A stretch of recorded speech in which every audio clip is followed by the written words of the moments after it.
Hello, Mighty Family. Welcome back to another Dr. Eric Debunks. Today is going to be a hot topic. We're going to talk about what really works in decreasing wrinkles and how to best take care of our skin. Our skin is the biggest organ in our bodies, so we got to give it the attention it deserves. However, I will admit that I used to wash my face with a bar of soap, which I now recognize how problematic that is. Many people are just searching for that secret moisturizer or cream that will make all the difference. However, what actually makes a huge difference is how we live on a daily basis. So let us start today by talking about the lifestyle changes we can actually make that is scientifically proven to help prevent wrinkles. All right, the first is avoiding smoking. Smoking can accelerate the aging process and increase inflammation in your body and skin, ultimately causing wrinkles. Those types of wrinkles in particular, we have all seen. They are extremely pronounced around the lips, extending up the nasal folds and the cheeks. The next is adhering to a healthy diet and adequate water intake. I won't belabor this one as the benefits from this is quite clear. Another lifestyle change that can really impact wrinkle formation that many of us don't think about enough is actually getting enough sleep. Lack of sleep can contribute to wrinkles in several ways. 1. Collagen is a protein that helps keep the skin smooth and elastic.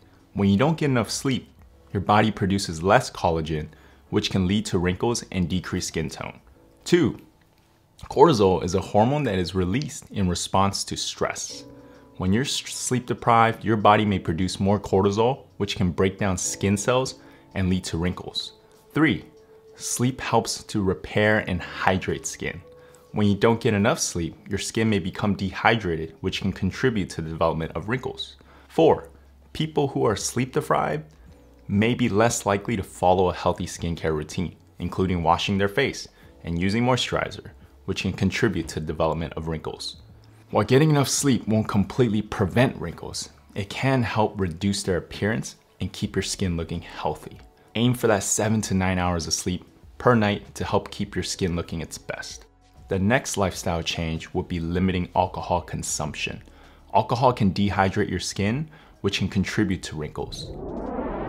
Okay, now that we got the important lifestyle changes that impact skin aging out of the way, let us focus on what we can actually put on our skin to prevent wrinkles. I think you all know where I'm going with this, and that's sunscreen. Sun exposure is one of the main causes of wrinkles, so protecting your skin from the sun is so important. The big picture recommendation is to wear broad spectrum sunblock with an SPF of at least 30 and try to stay out of the sun during peak hours. Now, let us get a little specific. What is the best type of sunscreen?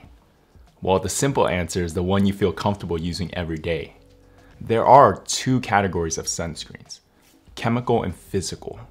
Chemical sunscreens work by absorbing the UV radiation and converting it into heat, which is then released from the skin. Chemical sunscreens are typically easier to apply and tend to be less visible on the skin, but some people may be sensitive to the chemicals they contain. Physical sunscreens work by reflecting or scattering the UV radiation away from the skin. They usually contain one or both of the active ingredients, titanium dioxide and zinc oxide. Physical sunscreens can be difficult to apply evenly and can leave a visible white cast on the skin, but they're generally considered to be less irritating and more suited for sensitive skin. Now, the next question you may have is, why at least an SPF of 30? Sunscreen with an SPF, sun protection factor of 30 or higher, is recommended because it provides good protection against UVB radiation, which is the main cause of sunburn and is also responsible for the short-term damage of your skin that can lead to skin aging, such as wrinkles and sunspots. SPF is a measure of how effectively a sunscreen can block UVB radiation. A SPF of 30 sunscreen will block about 97%, while an SPF of 50 sunscreen will block about 98%. While higher SPF sunscreens may provide slightly better protection, it's important to know that no sunscreen can block 100%, and that all sunscreens should be reapplied every 2 to 3 hours to maintain their efficacy. It's also important to choose a sunscreen that provides broad spectrum protection, which means it also protects against UVA radiation. UVA is responsible for long-term skin damage and can contribute to the development of skin cancer. There's no one best sunscreen that is right for everyone. The best sunscreen for you would depend on your skin type, your lifestyle, and your personal preference.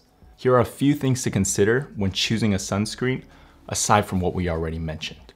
1. If you'll be sweating or spending time in the water, look for a sunscreen that is water resistant. 2. Consider your skin type when choosing a sunscreen. If you have sensitive skin, look for a sunscreen that is formulated for sensitive skin and is less likely to cause irritation. 3. Sunscreens come in different formulations, including lotions, creams, gels, and sprays. Choose the formulation that is most convenient and comfortable for you. It's also important to read the label and ingredients list to make sure the sunscreen is safe and effective. You should avoid sunscreens that contain harmful ingredients such as oxybenzone and octinoxate oxide, which have been shown to have negative effects on the environment and on human health. Alright, the next thing I want to talk about are face moisturizers. Dry skin is more prone to wrinkles, so keeping your skin hydrated is important. There are a few things to consider when choosing a moisturizer. Different moisturizers are formulated for different skins, so it's important to choose a moisturizer that is appropriate for you. For example, if you have oily skin, you may want to choose a lightweight, oil-free moisturizer.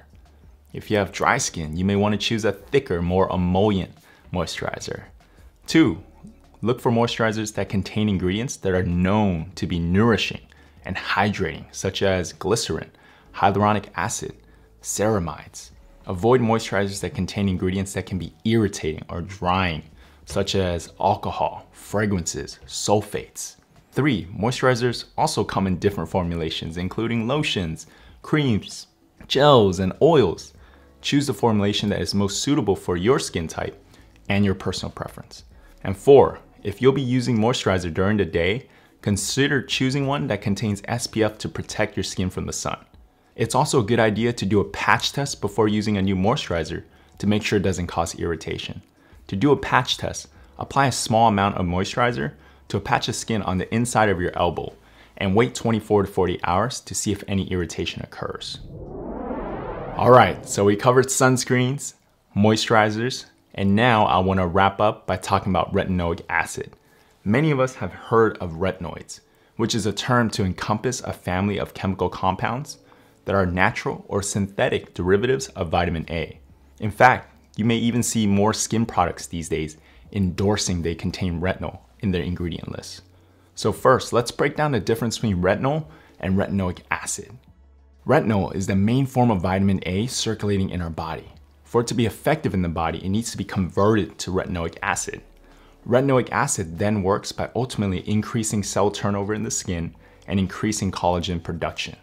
So let's be clear that retinol and retinoic acid do not have the same efficacy.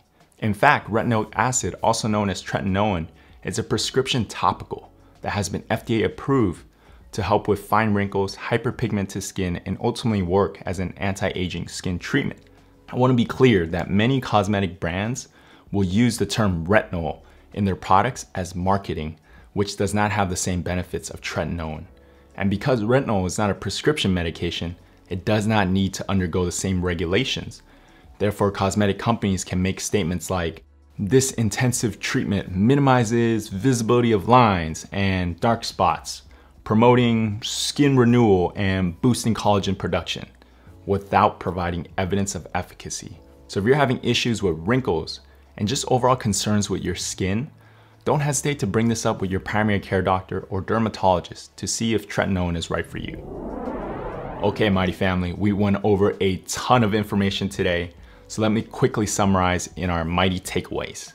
1. Lifestyle changes do matter when it comes to preventing wrinkles, so drop the smoking if you currently smoke, continue to adhere to a healthy diet with good daily water intake, get a good night's rest, and minimize alcohol. 2. Sunscreen, sunscreen, sunscreen. Nothing damages and ages our skin more than the sun, so it makes it that much more important to protect it daily with sunscreen. 3. Moisturizers. Keep your skin hydrated and use one that is right for your skin. 4. Don't get tricked by cosmetic companies trying to sell you retinol-containing products. Instead, if you're really concerned about wrinkles, talk to your primary care doctor or dermatologist about tretinoin, which has so much more research behind it. All right, Mighty family, this wraps up our segment for today. As always, I look forward to connecting with you all again soon.